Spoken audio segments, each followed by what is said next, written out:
radio BBC gahuza miryango ivuga irondere kuri metero 19 25 31 na 41 ku mirongo ya FM mu karere k'ibiyaga binini no kuri internet kuri bbcgahuza.com.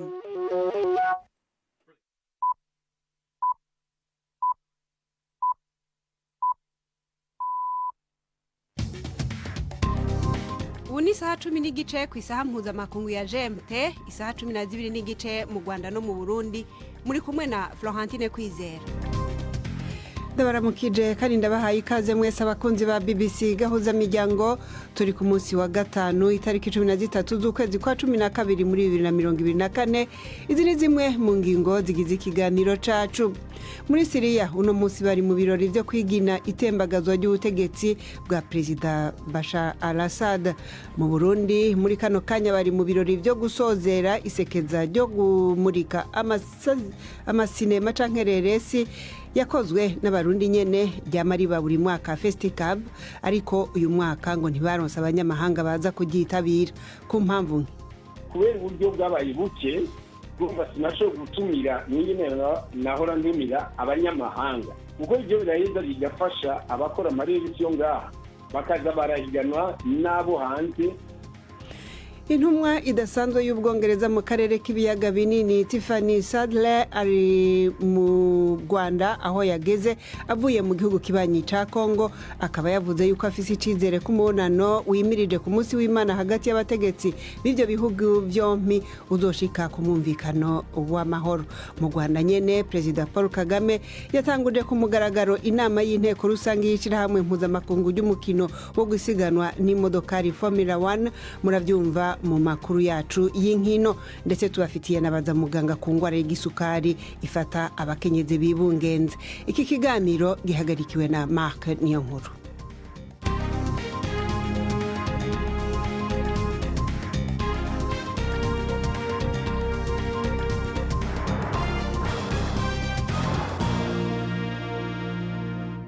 Nido kuri ibyo byose ni mukanya mubanze mutega amatwi amakuru yo hirya no hino ku isi avugwa hano kuri BBC mushikirizwa na Prudence Ngiyumva. Imyigaragambyo ikomeye muri Syria yakozwe mu gihugu cyose mu kwishimira gutembagazwa kwa Perezida Bashar al-Assad ku butegetsi mu cyitwa umunsi w'intsinzi. Ikivunge kinini cy'abantu bakoraniye mu mujyi rwagati Damascus nyuma y'amasengesho yo kuwa gatanu baririmba indirimbo zihindura amatwara. Umunyamakuru wa BBC uri mu mujyi wa Aleppo yavuze ko abantu benshi naho bahateraniye bazanye ndetse n'abana babo. Ikindi kivunge cy'abantu bishimye nabo babonetse ku mihanda y'umujyi wa Latakia wahoze urimo abantu bashyigikiye cyane Assad. Benshi bateraniye hafi y'ikibumbano cya Hafez al-Assad, akaba se wa Bashar, cyashwenyujwe. Minisitiri w'ububanyi n'amahanga wa Leta Zunze Ubumwe za Amerika Antony Blinken yavuze ko azakora ku buryo azaburizamo izamuka ry'umutwe wa Kiyisilamu IS muri Syria. Yabivugiye mu rugendo rutunguranye yakoreye muri Iraq. Blinken ari mu rugendo mu karere mu kuganira ku kibazo cya Syria nyuma y'ibiganiro yagiranye na Minisitiri w'intebe wa Iraq rero i Baghdad. Blinken yavuze ko Iraq yumva agaciro k'ituze kurusha ibindi bihugu mu karere. Umunyamakuru wa BBC uri mu rugendo na Blinken yavuze ko Amerika na Iraq bifite inyungu zihuriweho zo kugerageza gukumira Islamic State, ariko kandi anavuga ko umubano mwiza ari ingenzi kuri Amerika kubera ijambo rikomeye Iran ifite muri Iraq. Abanyapalestine 30 bishwe, abandi 50 bakomerekera mu gitero cya Isiraheli mu ijoro ryakeye. Igitero cyagabwe ahantu hakirirwa abakuwe mu byabo muri Gaza nk'uko abaganga baho babivuga. Igisirikare cya Isiraheli cyo kiravuga ko cyari kitumbereye umurwanyi wo ku rwego rwo hejuru mu mutwe wa Kiyisilamu. Inkuru ya Yolande Ner murayumva mu ijwi rya Jean-Claude Mwambutsa. Amashusho yo ku mbuga nkoranyambaga agaragaza abatabazi uyu munsi mu gitondo bashakisha uwaba yarokotse mu bisigazwa by'inyubako y'iposita mu nkambi ya Nusairat. Abatuye aha bavuga ko abanyagigaza bakuwe mu byabo n'intambara imaze amezi 18 bari barashatse ubuhungiro muri iyi nyubako, kandi ko hari umuryango watakarije benshi mu bawugize. Igisirikare cya Isiraheli cyo kivuga ko igisasu cyacyo cy'indege cyari kigendereye umuyobozi w'umutwe witwaje intwaro wa Islamic Jihad uri nyuma y'ibitero bigabwa ku baturage n'ingabo za Isiraheli, kigashinja uyu mutwe kwikinga inyuma y'abasivile nk'uburyo bwo kwirinda mu byo ukora byose. Inzira y'umupaka hagati ya Mozambique na Afurika y'Epfo yongeye kuba nyabagendwa mu buryo bw'igice nyuma y'uko inzego z'umutekano zifatiye ubugenzuzi bwaho kubera imyigaragambyo y'abamagana guverinoma ejo hashize kuwa kane. Ingabo za Mozambique zakoresheje ibyuka biryana mu maso ndetse n'amasasu yica mu gutatanya abigaragambyaga bari bafunze umuhanda munini uhuza inzira y'umupaka wa Ressano Garcia na Lebombo. Ubu izo nzira zirafunguwe ku banyamaguru n'ibinyabiziga bito, ariko ibinyabiziga byikorera imitwaro ntibiremererwa gutambuka. Afurika y'Epfo yari yarafunze uruhande rwayo rw'umupaka muri iki cyumweru kubera imyivumbagatanyo ibera muri Mozambique yasembuwe n'intsinzi y'ishyaka Frelimo riri ku butegetsi mu kwezi kwa 10 mu matora ya perezida. Aya ni amakuru ya BBC. Perezida w'Ubufaransa Emmanuel Macron yagennye François Bayrou kuba minisitiri w'intebe. Guverinoma y'uwahoze kuri uyu mwanya yasandaye mu cyumweru gishize nyuma y'amezi 3 gusa ishyizweho. Ubufaransa bumaze igihe mu bibazo bya politiki kuva Macron yahamagaza amatora muri uyu mwaka ataratanze uwatsinze ku buryo butomoye, bikaba byarahagaritse imikorere myiza y'inteko ishinga amategeko. Bayrou, umuyobozi w'ishyaka rya Mouvement Démocrate, azahura n'ingorane zo kwemeza amashyaka akenewe mu nteko irimo ibice mu kwemera cyangwa kuburizamo imigambi ya guverinoma. Intego iri ku isonga izaba ari uguhishisha ingengo y'imari, ariko igihe avuganaga n'abanyamakuru kuri uyu wa gatanu, François Bayrou yasabye ko haba ubwumvikane. Numvise ibibazo byanyu. Oya, nibaza ko umuntu wese yumva uburemere bw'iki gikorwa. Nge nibwira kandi yuko umuntu wese atekereza ko hari inzira igomba kuboneka izatuma abantu biyunga aho kubacamo ibice. Nibwira ko ubwiyunge bukenewe. Biravugwa ko perezida wa Brazil ari koroherwa nyuma yo kubagwa inshuro ya kabiri ejo hashize kuwa kane, byakozwe kugira ngo haburizwemo gukomeza kuva amaraso mu bwonko. Abaganga baravuga ko Luiz Inácio Lula da Silva yavuye mu cyumba cy'indembe kandi ari kwigenza, akavuga ndetse akarya mu buryo busanzwe. Bongeraho ko muri iki gihe aguma mu bitaro bya Sao Paulo. Perezida Lula w'imyaka 79 yabazwe by'igitaraganya muri iki cyumweru nyuma yo gukomereka mu bwonko. Florentine. Rakoze Prudence Ngiyumva.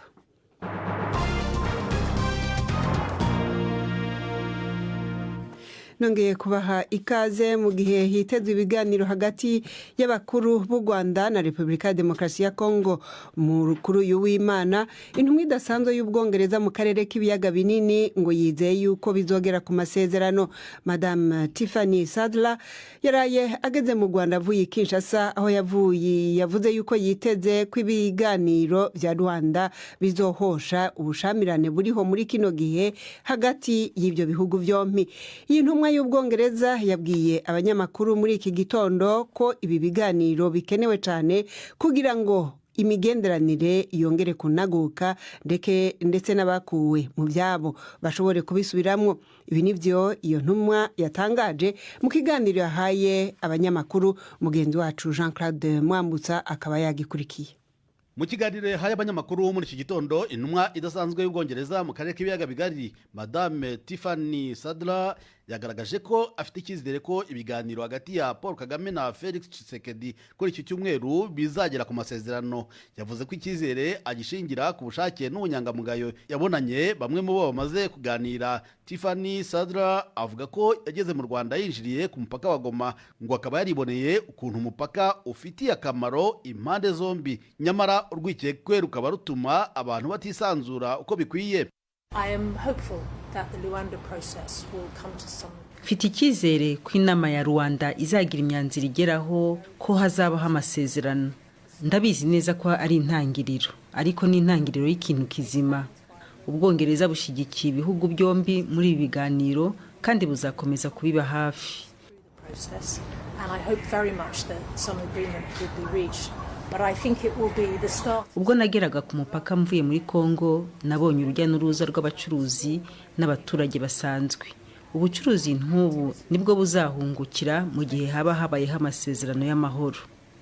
And I think that trade and prosperity and jobs could be the great peace dividend if peace can be found. Avuga ko amahoro akenewe cyane ku nyungu z'impande zombi, kandi ngo iyi nama ya Rwanda ikaba ari umwanya mwiza wo kuyageraho. It is very important that countries engage in good faith, but I remain ultimately. ni ingenzi ko ibihugu byombi biganira ku mwuka w'ubwizerane bikabwirana icyo bitekereza. Mfite icyizere nshingira ku bunyangamugayo nabonye mu bo twavuganye. Mfite icyizere ko ibihugu byombi nibiganira mu bwizerane kandi bifite ubushake bwa politike hazaboneka igisubizo cy'amahoro. Aya mahoro kandi arakenewe cyane mu karere kose. Urebye akababara abantu bakuwe mu byabo bafite bituma wifuza ko hagira igikorwa kandi habayeho ubushake birashoboka. It makes you very sad and it makes you want to resolve the situation. Hashize igihe kitari gito ibihugu byombi birebana y'ingwe. Kongo ishinja u Rwanda gutera inkunga umutwe wa M23 ndetse no kuvogera ubutaka bwayo.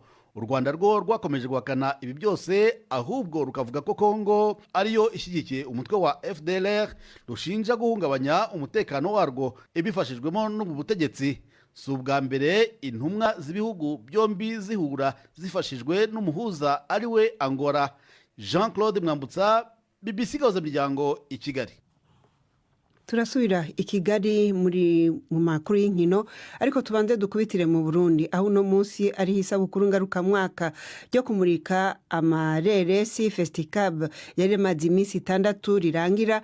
Ni isabukuru ryabaye atabanyamahanga barimo nk'uko byari bimenyerewe, ibyo ngo bikaba byaturutse ku buryo buke nk'uko nabigwiwe mu kanya n'umukuru wa Festicab Leonce Ngabo yasobanuriye ko kuri uyu mugoroba biteguye guhemba amareresi 9, ni ukuvuga 3 yabaye aya mbere mu mice 3 nyene y'amareresi yose hamwe yamuritswe akaba agera kuri 40 yaciye kuri televiziyo zitandukanye zo muri ico gihugu. Umva uko Ngabo yambariye.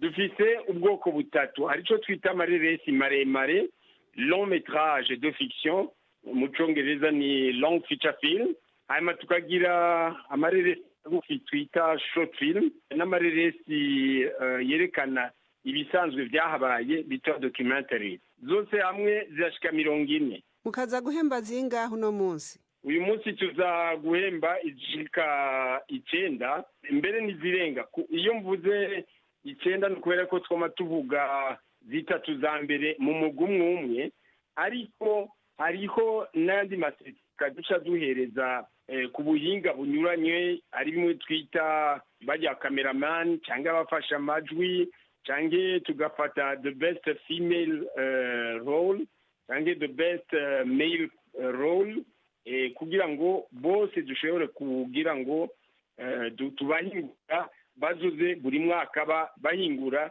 amareresi meza kurusha ashobora kuja no mahiganwa mpuzamakungu. Bwana Ngabo, twari dusanzwe tumenyereye yuko mu myaka iheze isabukuru rya Festicab mugenda mwerekana amareresi mukagira za projection hagati mu makartier atandukanye, mukaja no mu masare.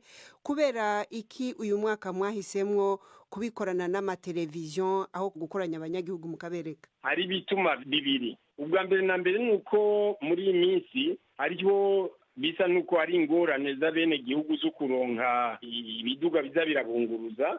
Icakabiri twasanze kugira ngo amareresi ashikire abantu benshi n'abantu baruguru aho bari hose baraheza bakabona ayo mareresi y'abarundi, ko benshi turahura bakambaza ati mbega ushaka kubona amareresi y'abarundi twoyabona. Mu gisata ca sinema c'u Burundi mubona ingorane zihari zizoba zisigaye muri kino gihe ari nk'izi? Ingorane za mbere nizo kuronka amahera. Sinzi icyabaye umwaka, n'ubwa mbere twagize ingorane rwose zo kuronka uburyo bimwe bita mu Congereza sponsorship. Ingorane ya kabiri nuko twaravye ko gushika ubu ni ukuvuga urugero rw'amareresi berekana ni ibintu byagiye biratera imbere, ariko kubandanya duhimiza cyane tugakenera uburyo bwo gutanga inyigisho. Icyo rero nico cya kabiri cyama gikenerwa, tubona bikiri impambamyi muri minsi, inyigisho z'amareresi mu Barundi. Mubona umuti woshobora kuboneka ari nk'uyu? Umuti wa mbere nuko twanza tugatekana, tukagira ibyo mu bindi bigatekana ku buryo nk'abahora baduha uburyo bose bagashaka kudufasha atangorane, kuko uyu mwaka bisa n'ibyahagaze ariko bikavana n'ibihe turimo.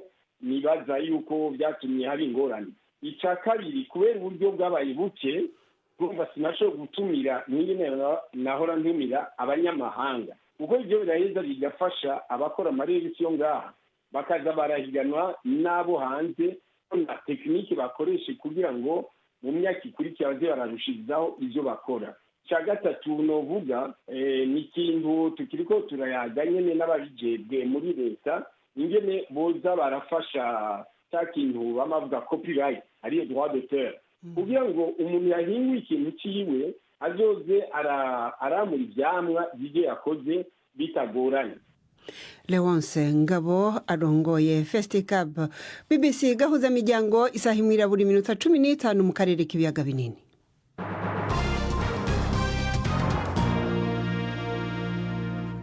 Uno munsi muri Syria biriwe mu birori byo kwigina itembagazo ry'ubutegetsi bwa Perezida Bashar al-Assad, hakaba hashize hafi indwi yose akuwe ku butegetsi ibyarangije intwaro y'igikenye yari maze imyaka hafi 50 muri ico gihugu. Utwigoro tw'ibihugu by'amahanga mu ntumbero yo gushigikira ibihe bitekanye by'ikiringo c'ifata kibanza muri ayo mahinduka natwe nyene turiko turiyegeranya.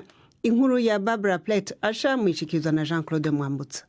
Imbaga y'abantu baturutse mu nkengero za Damascus bikusanyirije mu murwa rwagati bishimira ukwishyira ukizana nyuma y'imyaka ibarirwa muri mirongo batsikamiwe n'ubutegetsi bw'igitugu hirya no hino mu gihugu. Naho bari mu birori mu cyo bise uwa gatanu w'intsinzi, bahura nyuma y'amasengesho ya nimugoroba biyibutsa n'iyindi minsi ya gatanu yatambutse isa n'iyabyaye impinduka. Buri gihe iminsi ya gatanu yabaga ari imyigaragambyo yo kwamagana ubutegetsi bwa Bashar al-Assad.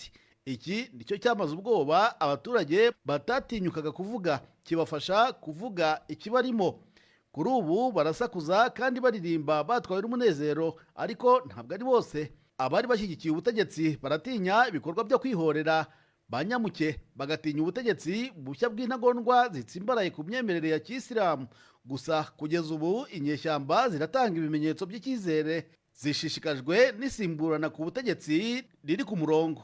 Mu butumwa bwatanzwe ku buryo bwa video, umukuru w'umwe mu mitwe ikomeye ya Kisilamu HTS Ahmed al-Shara uzwi no ku mazina ya Abu Mohamed al-Jorani yasabye abaturage kugaragaza ibyishimo bafite uyu munsi, hanyuma bagakomeza n'ibikorwa byo gusana igihugu.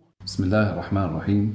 Nagomba gukeza abanyagihugu b'abanyasiriya ku ntsinzi y'amahinduka ishigikiwe n'abanyagihugu, kandi ndabahamagarira kuja mu mabarabara bakagaragaza umunezero ariko batarasha amasasu canke ngo batere ubwoba abanyagihugu. Inyuma y'ivyo duheze twubaka igihugu, kandi nk'uko twabivuze mu ntango tuzotsinda Imana ibishatse. Wassalamu alaikum warahmatullahi wabarakatuh. Ibirori biraba mu gihe umunyamabanga wa Leta Zunze Ubumwe za Amerika Anthony Blinken yahuye na mugenzi we wa Turukiya mu mujyi wa Ankara bavuga ku kibazo cya Syria, aho ibihugu byombi byashyigikiye imitwe irwanya ubutegetsi. Bwana Blinken avuga ko hariho amasezerano asobanutse arebana n'uburyo Turukiya na Amerika byifuza ko ibintu byagenda muri Syria. Yashimangiye ko byihutirwa gukumira ko umutwe wa leta ya Kisilamu washinga ibirindiraha. Hagati aho Minisitiri w'Ububanyi n'Amahanga w'Ubushinwa Wang Yi yavuze ko ari ingenzi ko habaho ubutegetsi buhuriweho na bose muri Syria. Inkuru ya Barbara Plett asha. Ubu naho imbere yo gukomeza tubararikire uko mushobora gukurikira amakuru yacu mukoresheje WhatsApp. Samirana radio yacu dukunda cyane. Ubu ushobora gutangira gukurikira kuri WhatsApp yawe amakuru yo ku rubuga rwacu rwa internet bbcgahuza.com akimara gutangazwa. Kugira ngo yagereho, fungura WhatsApp yawe, ujye handitse mu Cyongereza updates hasi ibumoso, maze ujye hejuru mu ishakiro wandikemo BBC News Gahuza, hanyuma kandi ahanditse mu Cyongereza follow. BBC Gahuza miryango. Mubibwire rero n'abagenzi banyu ntibacikwe kudukurikira kuri urwo rubuga rwa WhatsApp. Ejo naho mu kiganiro c'imvo n'imvano tuzogaruka ku nama yabaye mu Burundi mu ndwi iheze, yari ifise intumbero yo gufasha leta y'u Burundi gushika ku gutunganya ico gihugu ku buryo mu mwaka wa 2040 coba ari igihugu cigaburira kikihaza kandi cifashe, hanyuma muri 2060 naho kikazoba ari igihugu giteye imbere. Ntimuze rero mucikwe. Reka naho duha ijambo Yves Bucana mu kiganiro c'inkino. Mwiriho neza mwese abateze amatwi y'BBC. Amakuru y'imikino nyahere mu isiganwa ry'amamodoka rizwi nka Formula 1. Inama y'inteko rusange y'ishyirahamwe mpuzamahanga ry'umukino wo gusiganwa mu modoka FIA iri kubera mu Rwanda. Byatangajwe ku mugaragaro ko u Rwanda rwatanze ubusabe bwo kuzakira iryo siganwa rya mbere rikomeye mu mukino wo gutwara imodoka Formula 1. Perezida Kagame atangiza ku mugaragaro inteko rusange ya FIA yashimiye abayobozi n'abagize iyo nteko ku nzira nziza ibiganiro hagati ya FIA n'u Rwanda birimo kugeza ubu, kandi avuga ko u Rwanda rushyize umutima kuri iyo gahunda. Hashize imyaka 31 nta siganwa rya Formula 1 rikinirwa ku mugabane wa Afurika. Ireruka ryabereye muri Afurika y'Epfo hari mu 1993. Uko ibintu bihagaze ubu nuko imijyi izakinirwamo amarushanwa yose kugeza muri 2027 yamaze gutangazwa. U Rwanda ruramutse rwemejwe rwategereza irushanwa rya Formula 1 rya 2028.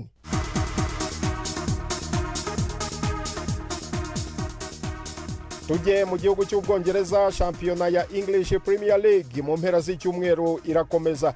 Umukino ugaragara nk'ukomeye uzahuza abakeba bo mu mujyi wa Manchester City yakira United, nubwo bamwe bawubona nk'umukino hagati y'abarwayi babiri ku mpamvu y'uburyo aya makipe yombi atari kwitwara neza muri shampiyona.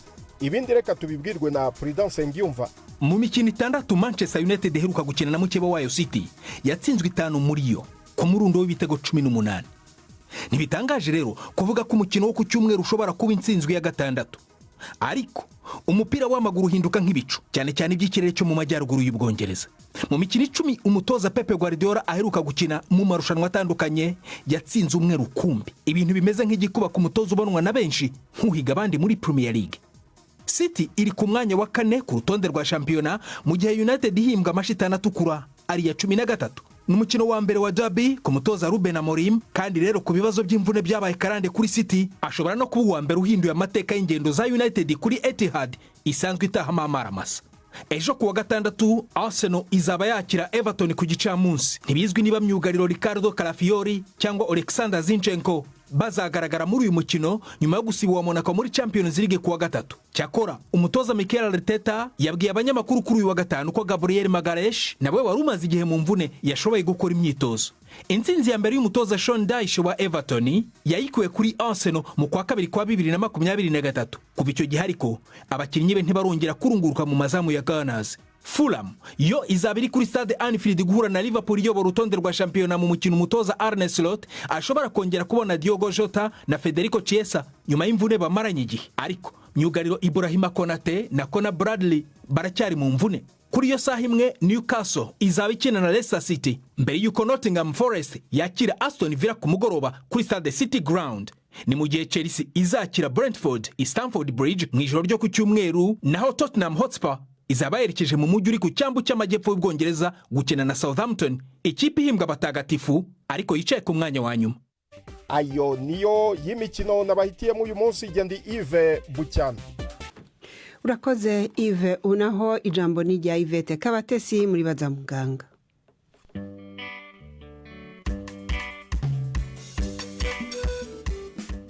Mwiriweho neza. Diabete gestationnaire ni indwara yo kugira isukari nyinshi mu mubiri, ariko bitandukanye n'isanzwe yo ikibasira gusa abagore batwite. Biterwa n'iki rero? Turi kumwe na muganga Gaspard Ntahonkiriye mu bitaro bya Kacyiru.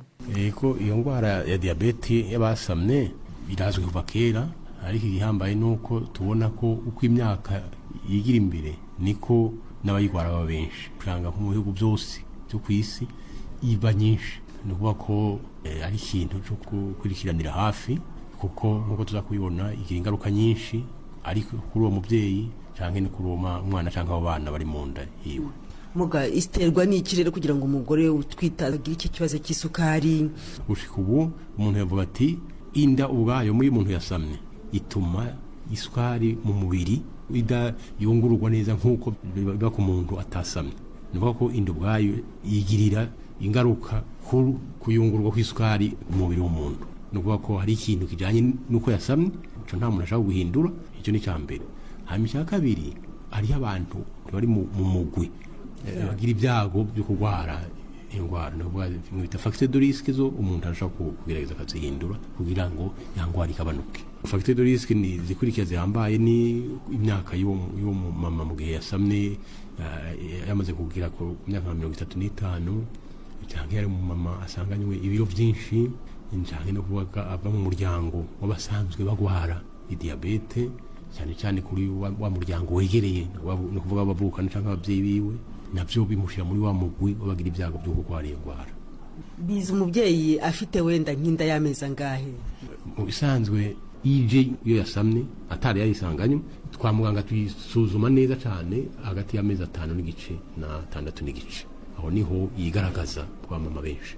Mugabo, ese igira ibimenyetso bisanzwe nk'iby'indi sukari cyangwa se indi diabete isanzwe? Yego, ariko igihambaye nuko benshi atakimenyetso gihambaye kiza kugaragara. Ariko imara nk'iminsi cyangwa iyo ikomeye cyane, bya bimenyetso bisanzwe bya diabete nabyo biraza.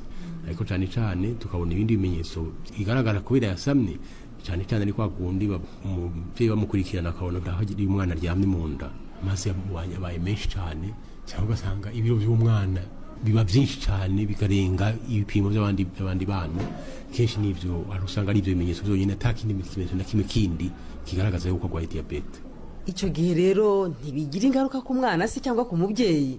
Cyane bigira ingaruka kuri bombi. Ku mubyeyi ni zangaruka zisanzwe nyene kubera umuntu arwaye diabete, ariko n'iyindi yiyongera ko yangwara yindi ikomeye bita preeclampsia, no kuvuga aho umuvuduko w'amaraso nawo uziramwo bikaba nabi.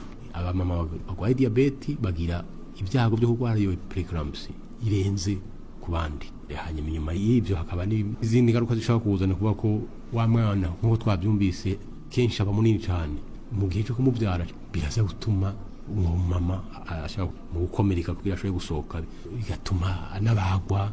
Cyane cyane ibyo nivyo bimenyetso bijanye nuko yasamye, ariko hakaba n'ibindi basangiye n'abandi bose barwara diabete. Kuvuga diabete igira ingaruka zifata ibihimba by'umubiri nka byose, uhereye mu mutwe gushika kwino. Hanyuma ku mwana ho n'ibindi bisanzwe byumvikana, umwana avuka atageze, agira bimwe bita malformation, bavuga n'ubumuga. Umwana avukana ibiro byinshi cyane kubera akiri mu nda yamenyereye amaraso ava muri nyina bari mu isukari nyinshi ija mu mwana. Umwana ari naco gituma byibuha cyane, yagera hanze yayibura, basanga ize ingorane bimwe bita hypoglycemia, isukari yamanutse cyane mu maraso, bishobora no gutuma apfa mu minota mikeya. Mu gihe kirekire umwana ntashobora kuzarwara diabete nawe cyane. No kuvuga uwo mwana yavutse kuri mama yarwaye diabete, uwo mwana nawe aba ari ku byago byinshi bizotuma nawe arwara iyo ndwara. Hari ikintu se mufasha ababyeyi batwite bagaragaye icyo kibazo kugira ngo izo ngaruka zose bazirinde? Yego, cyane cyane bya facteur de risque bituma agira ibyago byo kurwara iyo ndwara, mwumvise ko ari byinshi, kandi kugira umuntu abyirinde akwiye kwitegura imbere y'uko anasama, hanyuma akamenya ko amaze gusama aja kwa muganga. Kubera iyo bimenyekanye kare, umuti wa mbere tumuha nuko sobanurira ingene akwiye kwitwara kubaho, ivyarya n'ingene akora siporo kugira isukari ntimubane myinshi mu maraso. Iyo ibyo kurya na siporo byo natacho byafashije, hari imiti dushobora gutanga nayo yitanzwe hakiri kare, birafasha ingwara itarakura. Muganga Gaspard Ntahonkiriye watubwiraga ku burwayi bwa diabete gestationnaire cyangwa se uburwayi bw'isukari nyinshi bwibasira abagore batwite. Dusoza twibutse ko twakira ibibazo byanyu ikiganirwa sanuko amabaruwa 2790 cyangwa kuri email bazamuganga@gmail.com. Murara haryana. Rakoze Yvette Kabatesi ni wasozereye ikiganiro cacu cyo kuri uyu wa gatanu, natwe tukirangize dushimira mwebwe mwese abahisemwo BBC gahuza miryango. Mwibuka ariko twabatumiriye imvoni imvano y'ejo kwa gatandatu, ndetse tuzobasubiramwo n'ibiganiro bibiri, ibikino bibiri by'urunana byabaye muri iyi ndwi, muzovyumva ku munsi w'Imana. Ahasigaye abafise WhatsApp mukomeze gukurikira ibica kuri WhatsApp yacu, mwumvise uko mushobora kuhatora. Mwakoze mwese rero, muze mugira ibihe byiza by'akaruhuko.